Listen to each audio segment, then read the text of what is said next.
এসে পৌঁছেছি উত্তর কলকাতার শোভাবাজার ঘাটে, যেখানে পালিত হচ্ছে বিপত্তারিণী ব্রত।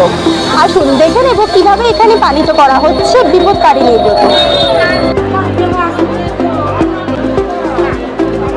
অবন্তীনগরে এক রাজা ও রানী থাকতো। এক গরিব মুচুনি তার বাড়ি আসা যাওয়া করতো।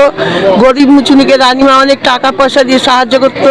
রানীমা একদিন গরিব মুচুনিকে বলল, তোমরা যে গো মাংস খাও আমি খাবো না, দেখবো। মুচুনি আহ্লাদে আটখানা হয়ে তখন মুচুনি পরের দিন গো মাংস রান্না করে নিয়ে আসার পরে প্রহরী দেখতে পেয়ে বলল, রাজামশাই মুচুনি কি যেন নিয়ে যাচ্ছে আঁচল চাপা দিয়ে। তখন রাজামশাই বললো, এই কথা কি সত্য হয়? তাহলে তোমার গদ্দান নেবো, এই রানীমায়ের গদ্দান নেবো, তোমার তিরস্কার করবো। রানীমা আকুল মনে শুনতে পেয়ে মা বিপত্তারিণীর কাছে কাঁদতে লাগলো, হে মা বিপত্তারিণী, তুমি আমাকে বিপদ থেকে রক্ষা করো, নাহলে রাজামশাই গদ্দান নেবে। রানীমা বললো, কাঁদিস না, রাজামশাই এসে যখন ঢাকা খুলবে দেখবে 13 রকমের ফল ও ফুলে পরিণত হয়েছে। তখন রাজামশাই যখন এসে দেখেছে 13 রকমের ফল ও ফুলে পরিণত হয়েছে, তখন রাজামশাইয়ের মনে বিশ্বাস হলো আষাঢ় মাসের শুক্লপক্ষে মা বিপত্তারিণী পুজো সারা বিশ্বব্রহ্মাণ্ডে হচ্ছে। আমার নাম আলপনা পাল।